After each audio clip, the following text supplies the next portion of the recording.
What's cracking, everybody? XehrFelrose here, bringing you some Pokemon Go Battle League content. Today's video, the team that has brought me back from yet another terrible tumble in the Great League Remix. I'm playing a team that was actually hit legend by another trainer, King Ivy. You may have heard of him. If you haven't, welcome to Pokemon Go. He's been one of the OGs, content creators, as well as really awesome trainers.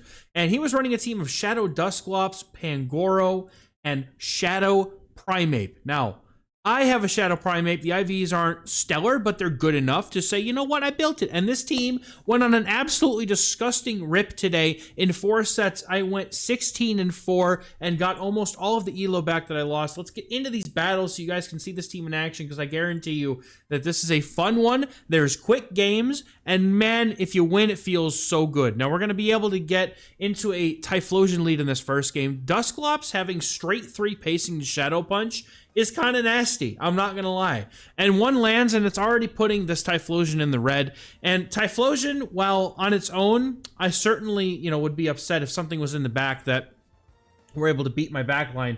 I need to get rid of the Typhlosion because, Primeape Pangoro can't really deal with the Incinerates, and I have the best chance of being able to deal with it with the bulky Pokemon that I have. Now, opponent is going to be coming in with a Dugong safe switch here, and I am just going to go ahead and let loose the close combats because I can, and the opponent goes and lets that go. Boom! Taken out, and then we're going to be able to go for one Karate Chop and then the Rage Fist, so we can get this damage in before the opponent's going to be able to get their Incinerate through. And then in the back, they have an Amoonguss, and Pangoro resists Astonish. I'm basically just going to go for as many Night Slashes as I can here, save the shield that I have for Dusclops, or see if I can't maybe get a sick little boost for the road here. Opponent over farming a little bit here, not wanting to go for a move. They may not be at the Grass Knot / Sludge Bomb, which is what I'm expecting to throw here, but because of the fact that it's a non-Shadow Amoonguss, and also Amoonguss is kind of bulky, I'm going to no shield this and let it go. The opponent goes for the foul play and realizes they have made a mistake, and that's a good game well played. Personally, I have really preferred not baiting in most scenarios anymore if I don't have to. Like, there are some, endgame situations, which I'll do it, but anyway, next game we have a Ufisk lead, and I have been seeing this team all over, and I accidentally throw on alignment there because I'm a bozo, and yeah, that's pretty much the reason. So the opponent has a little bit of extra energy here. They're going to go for Mud Bombs and or Discharges either way. I think Mud Bomb is the better move to go for. And had I gone for good timing, I might have had a little bit more luck in this matchup. We're going to be able to go for another Ice Punch, though. And I'm just going to be careful to make sure they don't try and catch this move because it would come close to KOing. After this move, I'm going to actually see if I can swap to Primeape potentially. But in this case, I decide not to. The next one, which we adjust for, it's actually really cool to watch it happen in real time. Mud Bomb takes us out. I figure I'm going to come in with Primeape and start getting some energy here. Now, if the opponent has what I think they have, which is likely the Schmiede team, which is Goodra and then Typhlosion in the back, I just need to try and manufacture some sort of advantage here. So I'm thinking my defense is dropped. I'm going to swap straight to Typhlosion here, or straight to Pangoro against the Typhlosion. But like I said, look at the Incinerates. They're just ripping apart my poor Pangoro here. And at this point, I'm not even going to be able to get to enough energy here to be able to knock this thing out. I need to get to 2 more Night Slashes, and they're going to rip through me with these Incinerates. Even with the attack buff here, they're now going to basically be at back-to-back Thunder Punches after this next Incinerate. If I don't get to a move here, I lose. And unfortunately, they're going to be able to take this one. Getting to the back-to-back charge moves here, I can't get to the Rage Fist, and that's what I needed. That one Incinerate there, that was where they were at the back-to-back Thunder Punches. So unfortunately, they're going to be able to win this one. But you know what? We tried our best. We'll adjust for next time. Now that we know the team, because this is a popular team, I've seen it like 3 or 4 times today, so it's very worth, recognizing it. You see Ufisk, there's probably Typhlosion and a Goodra in the back. Now, next game, we're going to have a positive lead here, and the opponent's going to swap into Dugong. I'm immediately bringing in Primeape, and I'm going to look to overfarm here. And if I have to, I could shield. In this instance, I'm kind of thinking that having my HP is important because it'll allow me to get to additional Rage Fists against the opponent. I'm going to farm up as much energy as I can here, go for the close combat on good timing, and then I'm either going to go for another one very quickly or the opponent's going to let that go, but now I can go into my Rage Fists. Now I make a play error here, and I do it because the game is not working. I go for 3, realizing, hold on, I want to talk through this because the game's going fast. And the game, right? So the game is broken. We all know this. I hate it. Y'all see me mauling about it 3 times a week, Monday, Wednesday, Friday, and the stream schedule below me. But 1 turn lag happens when they come in. I should not have been able to get to this next move, right? Rage Fist on 3, that's fine. They should get the KO here, but I'm able to get to another move right before going down because of it. And honestly, I mean, that shouldn't have happened, but the opponent has a Bastion in the back anyway. And at this point, I'm like, you know what? Good. I'm glad the game broke for you because get that thing out of my face. Nothing personal. I just don't like Bastion on. Venusaur in the next game. This is a neutral lead, but we do have Ice Punch to fire back with. We're going to stay in. It's a very small Venusaur. It looks like a small little, what is it? I know XXL, but I don't know the name of the small ones. But anyway, I'm going to shield up a Frenzy Plant. It's going to do a ton of damage, and I'll have enough energy to fire back with 2 Ice Punches here before the opponent can retaliate with another charge move, which is really nice. The pacing on Dusclops has been absolutely essential in taking some of these games today. And the Shadow definitely preferred over the regular. I did try the regular and it was extremely disappointing, but Shadow Dusclops, for whatever reason, just, it's that much better. And that was the difference maker for me. So Primeape's going to be going for that Rage Fist, but somehow that was a 1 turn lag. I'm not sure. Opponent must have 1 turn lagged again. This game has been incredibly well functioning lately. The opponent is going to be able to get to a Rage Fist here after I throw this move, but they're looking for a farm down most likely, so I'm going to get that shield, look to swap out. Hopefully I can take care of their Primate because now that I have to go down shields because their Rage Fist boost has been applied at least once or twice, and then the opponent's going to be able to swap into a Grumpig. And this is looking kind of hairy, I'm not going to lie. Now, I can get to another move here, but I'm thinking I would rather get the farm, so I'm actually going to let them go for a move here. And I'm hoping that I can get enough farm here in order to be able to KO the opponent's Primeape. So I need to come in with Pangoro here, and I'm going to look to try to get some energy and then see if I can't maybe go for a switch into the Dusclops and catch a move. And that's going to seal the game right here.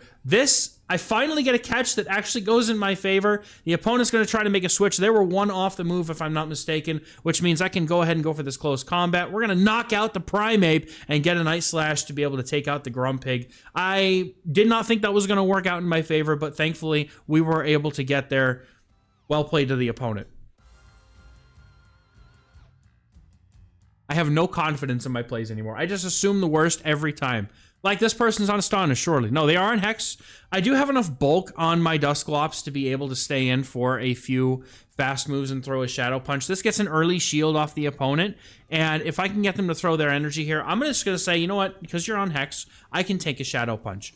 I'm going to go ahead and look to go for 1 more Shadow Punch. The opponent goes for the CMP tie, but now that they're out of energy here, again, it's straight 3 Shadow Punch. I'm going to be able to come up with my Primeape or Pangoro here and look to go for a super effective charge move here. Night Slash is going to get fired off right now, just before they can get to a Shadow Punch. I don't want to take any extra damage if I don't have to, which is kind of the main reason why I did that. And now there's a there's a Clefable in the back. And yeah, this is just bad. So we're going to be unloading this close combat with Pangoro, and then we're going to look to let the second one go here. And we have 2 shields. Primeape gets to Rage Fists very fast. I have to assume that I will be able to get to at least 1 against this Clefable, and I hope it's enough. Then it's going to come down to whatever's in the back. Now, the opponent here is going to make a switch into a Guzzlord. I can go for 6 Karate Chops here. I could have also, if I wanted to, another alternative way I could have done this, we could have farmed up, shielded, and then farmed up some more to just guarantee that we had the Rage Fist when the opponent came back in. But because we still had the shield, we were good to go, and we won that game, so well played to the opponent. And we pick up a 4-1 to start. Next set. In the 9-1 run. The loss is already out of the way. We see Stunfisk again. I'm like, okay, this is that team. I'm just going to assume, like, there's a very unique lead in front of me that most people don't run unless they're running a team from someone's YouTube video. So that's going to be the same if you see somebody running Shadow Dusclops. It's probably this backline. I actually ran into it twice today as well. Ice Punch is going to do super effective damage here. Opponent is going to go for their second charge move. And I'm just going to try to see if I can find a way to outmaneuver that opponent's Typhlosion in the back. The reason that it keeps beating me is because there's always a shield advantage for it. Now, I'm going to look to pivot into my Primeape. I was actually kind of hoping to get a snipe there. I'm going to go for 6 Karate Chops and then the close combat to be able to get this Aura Shield. The opponent does shield it, and then I can go for this Rage Fist with just one Dragon Breath's worth of HP remaining. Get some chip damage in here for the road. Dusclops is going to come back in at this point to try and get to a charge move. The opponent going for their own charge move, but at this point, I can get the energy lead that I need, and I have a shield advantage to take care of the opponent's Typhlosion. I'm going to get this massive head start on energy, and I'm just going to look to unload 2 close combats into the opponent with good timing. So we're going to be going 1, 2, 3, 4. Going to go for the close combat here. I was hoping that the Incinerate damage already registered. That's why I waited. Just one more turn. Opponent not going to shield it, and then they're going to have to just get karate chopped down as their entire team remaining is on, like, very red HP. Good game, well played. That was how I needed to adjust and win that game. Pangoro just needed to come out and just get the energy head start. Now, awkward lead because they do have Rage Fist, but their fast moves are doing next to nothing. So I can use my Shadow Punches and Hexes. They will add up quite nicely here. I just need to try and watch for a catch. Opponent's going to go ahead and stay in this matchup. They're probably weak in the back to Dusclops in some way, shape, or form, but at the same time, I'm not willing to stick around and find out if I don't have to. But the opponent's going to decide to make that decision easy for me. They're going to come in with a Dusclops, and I'm going to go ahead, or Dusk Noir. I'm going to go ahead and shield the first one. I know it's 4 hexes to Dynamic Punch, but I didn't realize it's only 3 to the next one.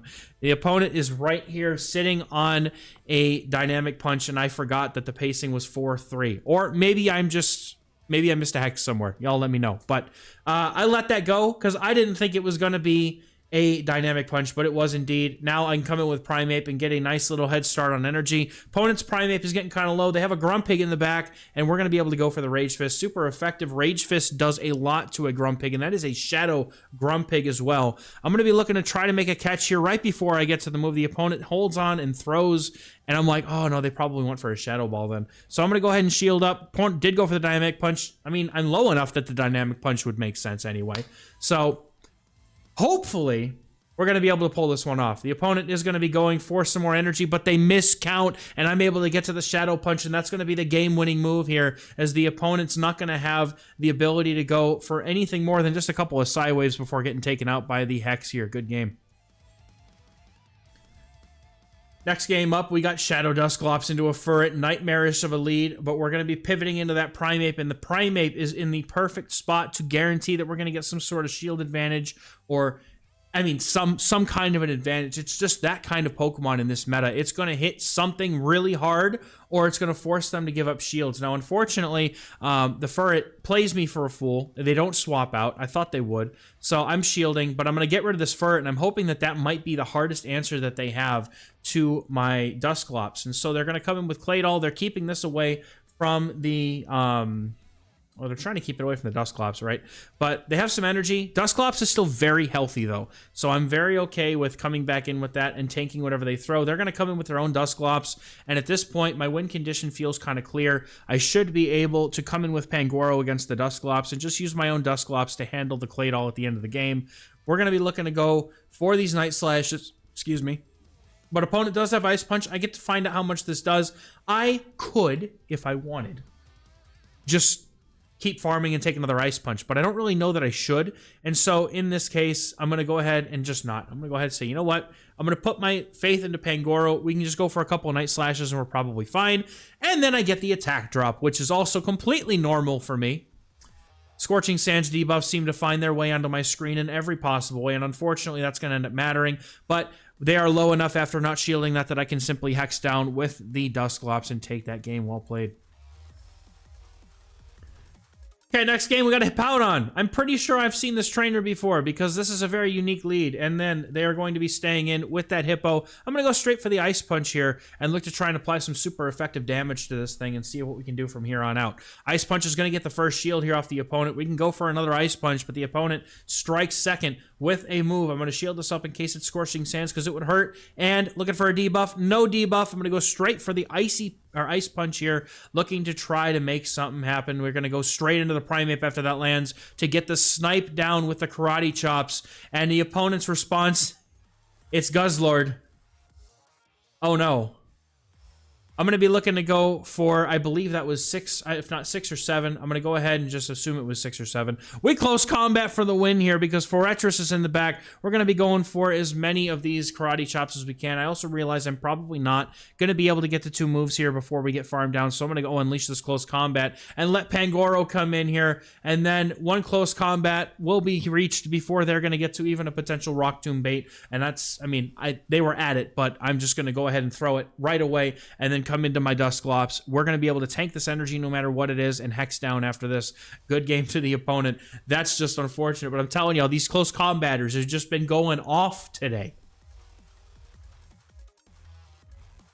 Next game, Toxapex. This is a great lead for us. I expect them to be weak to fighting in the back with something like this, and so they're going to come in with a Galarian Moltres, and I answer with my Pangoro, and I actually make a mistake here. I overfarm by 1 too many, thinking I could go for, I believe it was up to 8 Sucker Punches, but I must not have accounted for the hexes, so I'm actually going to max out on energy before I let this close combat loose. If the opponent is going to be able to take a shield from me, I'm at least going to try to do as much collateral damage to that Toxapex as I possibly can. We're going to go up to the Night Slash, or going up to double close combat. I'm going to throw the Night Slash here. Maybe I can fish for a boost if I'm lucky, but not today. We're going to be going up to the double close combat. I realize my HP bar is enough to be able to handle it, and then we're going to unleash double close combat because they will do more damage than a Night Slash, even if it's just by ever so much, but that still puts us in the position to keep Dusclops on the Toxapex. Still has plenty of HP remaining, and then the opponent comes in with a Greninja, and being down a shield here is bad, and I make a very bad call here. I think, I mean, it makes sense for me for them to just go straight for the Hydro Cannon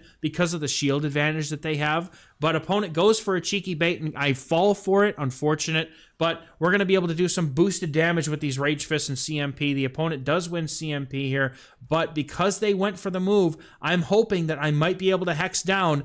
Dusclops is going to be going for the farm down. Can we get it? No, the Night Slash is reached, and this is not enough to knock out, but are we going to have enough damage to withstand the brine coming from the Toxapex? We are down at 2 Shadow Punches now, and Toxapex is very low. I'm just gonna say they don't have 2 brines, and they don't. The Poison Jab comes through, which means the next one, if we win CMP, which I don't know if we do or not, but I'm hoping we do, they don't have it anyway. Dusclops is going to close up game 10 here with a nice 5-0 sweep in this set. This is like the first 5-0 I've had in months. No, weeks. It's not months, in weeks. I have been very seriously faltering and not enjoying GBL lately with the craziness that it's been, but this team feels like it's bringing some new energy back into me and makes me actually want to play it. Unfortunately, the cup literally leaves tomorrow, so use this as your indication. Play this team. It's good. It's fun. Games are fast. You either win by the close combat or die by the close combat, but at least it was a good time. As always, thank you very much for watching. We'll catch you guys in the next one. Bye.